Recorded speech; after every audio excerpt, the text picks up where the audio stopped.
Good morning, gamers! Austin John Plays here, and welcome back to Animal Crossing episode number 25. Today is a very special episode because we are going to be myth busting. I couldn't think of a better word. We're going to be talking about things that are believed to be in the game or believed to work a certain way. However, with recent findings, all of the things that I'm going to be talking about are different from how you probably already know them. Good morning, Butterpup. What's up? There's no news to speak of today. Okay, great. Animal Crossing is only 3 weeks old, and there is a lot of misinformation spreading all around the world or the internet about certain mechanics for the game. And today I'm going to clear up 5 very big rumors / misconceptions / lies about the game. First of all, did I get a gold rose? No, I did not. We're going to talk about that later. Hey, Kix visited me today. Awesome. We're going to go talk to him in a little bit. But first subject that we are going to talk about is the Nook's Cranny. If you are not changing your clock ever, it is currently impossible to have an upgraded Nook's Cranny at the time of this recording. On IGN, Polygon, Game Explain, a whole bunch of people have reported on this exact subject, and well, quite frankly, they are all wrong. There's a lot of believed ideas on the way this works. Basically, Nook's Cranny is going to upgrade. It's going to become a much bigger shop. They're going to have better stock. They're going to have much more expensive items. And there's a total of 3 requirements that are required in order to have Nook's Cranny upgrade. First is Mabel has to have visited your island. If you don't know Mabel, she is this little blue hedgehog right here. Ooh, the beard is for sale today. I might pick some more up for different outfits. Now, Mabel normally sits up here in the shopping. Why are they Naruto running today? Mabel can appear here in the Resident Services Plaza area, and after you spend 5,000 bells with her on her 3rd visit, she will ask to set up shop. There is 1 day down, and then they have the storefront here. The second requirement, which I guarantee that you have completed, is you need to have a combination between bought and sold with the Nooklings of 200,000 bells. Just to put that into perspective, if you sold 25 tarantulas to them, then you've already met this requirement, and you're good. That's it. So between buying things from them, like seeds, your island's fruit, furniture, and selling things to them, like bugs and fish and furniture, just 200,000 combined between buying and selling. And the third, and the one that probably is holding you up if you have already spent a lot of bells, and that is Timmy and Tommy's store has to have had a presence on your island for 30 days. From the time Tom Nook gives you the little camping space to set up the shop, and then these boys actually set up their storefront, this has to have been established for 30 days. Then and only then can you get the Nook's Cranny upgrade. During a morning announcement, one day Isabel's going to be like, hey, we got good news. They're going to be upgrading. During the day that they are upgrading, ooh, what is that cart back there? During the day that they are upgrading, they are going to be closed down. Oh, it's a serving cart. I actually really like that. I'm going to buy it. The day that they're going to be upgrading, you're not going to be able to purchase anything from these boys. You're not going to be able to sell off your turnips. By the way, what's my turnip price today? Not good. By the way, all the information in this video is coming from data mining of the game. That way, there is a 100% chance that all of this information isn't made by a guide or someone with, who wants to do something. This is literally the code of the game and how the game is coded to work. The second myth that we are going to address today, which I have talked about before, but I haven't actually talked about in a video, is there is a myth that I believe this started on TikTok of all places. Orville right here is the one in charge of sending you to islands for the island tours. Mystery Island tours, right? That's the official name? I don't know. And there is a rumor going around that if you were to delight. See how he did that little smile right there? If you did, or I also think joy, but I think delight works. See right there how he's blushing, his cheeks get blush, and he has those little flowers around him. People believe that if you do that, he has a better chance of sending you to a quote-unquote rare island. That is 100% false. False. There is nothing in the game's code that would determine that any interaction with Orville changes your chance of finding a rare island. Now, there was a lot of data mining done to the game for the mystery tour by someone on Twitter named Ninji. Shout out to Ninja, been super helpful for all this data mining and figuring out what's going on. The wiki has been actually updated. So on here, we have listed every single island name and the encounter rate. A lot of them have a picture just to kind of give you an idea on what the island looks like. Hey, look, it's me in my Zapdos hoodie. Now, unlike Pokemon, where you're going to find several species that are 35 and 40% and one species that's 1 or 2%, that 1 or 2% seems extremely rare, and it is. And those 30%, they seem common. The difference here is in Animal Crossing, none of them are more common than 10%. In fact, only one of them is 10%, and that's Bamboo Island. But a lot of them are 9%, like Spiral River, the Circle Lake Island, which has been dubbed the Fidget Spinner Island, Short River Island 1, Short River Island 2. There's only a few truly rare ones, like Tarantula or Scorpion Island, which is the one that has all the tarantulas and scorpions that spawn right in the middle. Money Rock Island is, 2.5 times more likely to appear than Tarantula Island at 5%. But if you've ever blushed in the past and you said, wow, I got Money Rock Island, yeah, that means that for every 2 times that you're going to find this island, you're going to find Money Rock Island, which isn't that rare. But if you think about it this way, you're going to find this place 5 times before you find Tarantula Island once. There's also some islands that are exclusive to certain months and certain hemispheres. So like Finned Fish Island is a 1% island, but it's only when you have sharks able to be caught during that month. The island that I catch all the sturgeon on last month, Waterfall Island, is common at 5%. We'll call it uncommon. Your Sister Fruit Island, or your quote-unquote rare fruit island, is common at this point at 9%. Hey, look, it's me, and the time that I found Julia. Good times. Good times. She's been a real MVP of the island. Big Fish Island, on the other hand, is 3%, so it's considered rare. And that's me with the Charizard hoodie. This is the fandom wiki, by the way.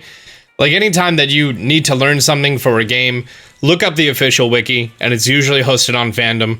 And on side of here is just, I've been contributing a lot to this page, and everyone else has, and this is the most accurate place to find up-to-date information on anything regarding Animal Crossing New Horizons. But long story short, and I even added it to the trivia area down here, that making Orville blush is not going to do anything. The next subject I want to talk about is money trees. You've seen these glowing spots in the ground. If you take out your shovel and you dig it up, you're guaranteed to get 1,000 bells. Now, there are various mechanics that go into how many bells you bury in there and what you're going to be getting back. There are 3 categories of quantities of money related to how much you can bury in this spot right here. I'm actually going to not hold my shovel so I don't accidentally bury something. The first category is any amount of bells from 100 bells to 1,000 bells. If you were to plant 100 to 1,000 bells inside of this hole, you are guaranteed in 4 days to get yourself a bell tree with 3 bags of 1,000 bells. The next category is between 2,000 bells and 9,000 bells. If you were to bury 2,000, 3, 4, 5, 6, 7, 8, or 9,000 bells, there is a 70% chance that you are going to get 3 1,000 bell bags, and a 30% chance that you're going to get back your amount buried. That means that if you bury 9,000 bells, 30% of the time you're going to get 9,000 times 3 back, and 70% of the time you're going to get 1,000 times 3 back. Long story short, never ever bury 9,000, 2,000, 1,000, or 100 bells. Let's just talk about these 2 numbers right here. 10,000 and 99,000 bells. There was a rumor going around online on Reddit that if you plant over 10,000 bells, that there is a pattern in which you will find your exact amount of money, and you can predict which days will give you 99,000 bells and which days will give you 10,000 bells. Times 3, of course. That has been completely disproven. That is not in the game's code whatsoever. What is in the game's code is anytime that you bury between 10,000 bells and 99,000 bells, there's a 70% chance that you're going to get 10,000 bells times 3 back from the tree, and a 30% chance that you're going to get back your amount buried. So if you bury 99,000 bells, there is a 30% chance that you're going to get 99 times 3 or 297,000 bells back, and a 70% chance that you're going to get 30,000 bells. Going through all of the math for an entire year, 365 days of planting 99,000 bells, you would be burying a total of 36 million bells. And if it is a, you know, proper 1-to-1 ratio of exactly 30 to 70%, you're going to make a total of 4 million bells on that entire year, which is not fantastic. However, 10,000 is the minimum, so you're always guaranteed 10,000 bells. You bury 10,000 bells every day, that's 3.65 million bells for the entire year, and you're going to walk away with triple. Therefore, a profit of 7.3 million bells. Almost double if you were to do that. Planting 10,000 bells is more profitable than if you were to bury 99,000 bells. Now keep in mind the 99,000 bells, that's calculating a perfect 30-70 split, which never ever happens. If it's 4% more toward the 70%, then you're in the red. And if it's 4% more toward the 30%, then you get more than the 10,000 bells.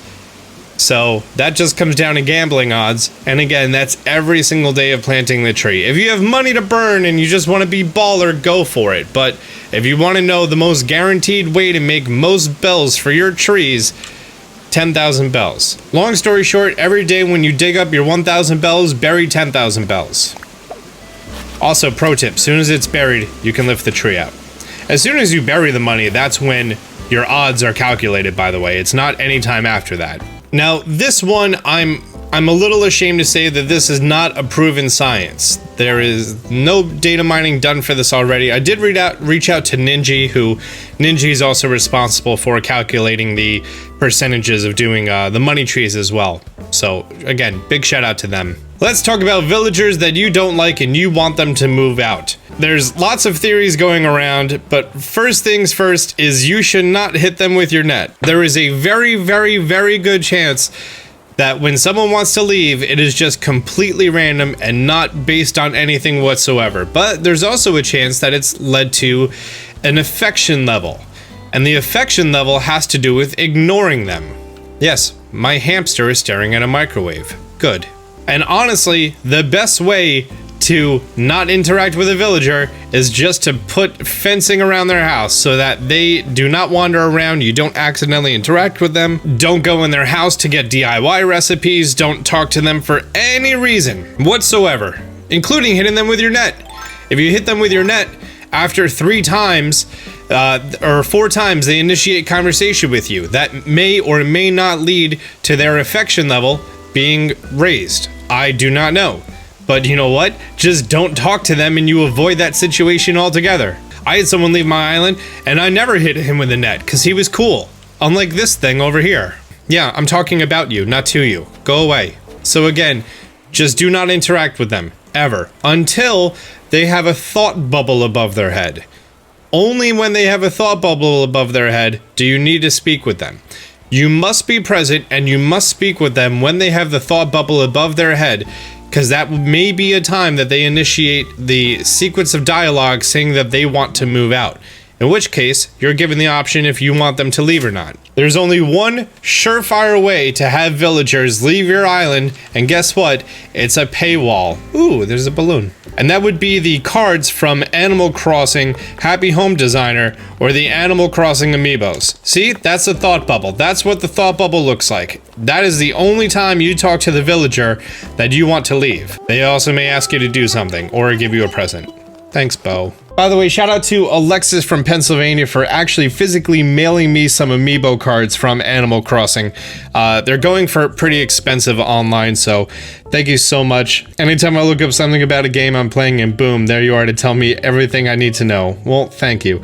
Also, shout out to Damien. He's getting into Breath of the Wild. You're going to be in for a lot of fun, my dude. Once you've progressed far enough in the game, you're going to be given the option to invite an amiibo camper. Once you have one of your amiibo cards that you want, or your physical amiibos, you can actually just hold it right on top of your controller. That's Katrina's amiibo. Would you like to invite her to the campsite? Can she be invited? Oh, she can't be invited. That'd be a shame, because she is pretty cool looking. They sent me over Rudy, Mira, Twiggy, Puddles, and Simon. I think I've ran into Simon myself, but we are going, it's between Twiggy and Rudy. I'm gonna go with Twiggy because I don't have a bird yet. That's Twiggy's amiibo. Would you like to invite her to the campsite? Twiggy's a woman? You'll be given this cutscene right here. Hey, it's Twiggy. What's with the call? Need me for something? Seriously, you're inviting me to your campsite? Duh, yes, I'll go. Sounds like a blast and a half. Another misconception has to do with talking to Isabelle about having a problem with a villager. Bo is currently wearing the glasses that I gave him. And if I hate those glasses on him, I could either gift him new glasses, or you could talk to Isabelle. Butterpup, we have to talk. It's for a video. Come over quickly. If you go to discuss a resident, this does not kick them out or anything else. What this does is this resets any clothing that you've given them, any clothing that they're wearing, and they're going to go back to their default wardrobe. As far as the what they're saying, sometimes they have a nickname or a catchphrase that they've learned from you. And if you don't like that, you can remove that. Once you invite a villager to your campsite, they will be at the campsite, and they're going to ask between 1 and 3 consecutive days various questions, challenges, and other things. And then once you convince them to stay here, they can then quote-unquote negotiate with one of your villagers to remove them. So right now, Twiggy is asking for a cardboard sofa. Are you gonna give me the DIY? Oh yeah, you're gonna give me the recipe. Great, so this is the challenge. Great, I'm just gonna be surrounded by more cardboard. So I crafted the cardboard sofa for Twiggy.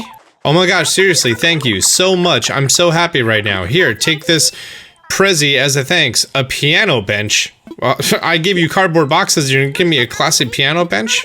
I still want to get to know this island better. You have to invite me to come camping again. Cheapers. And then boom. She already said, do I want to live here? Yeah.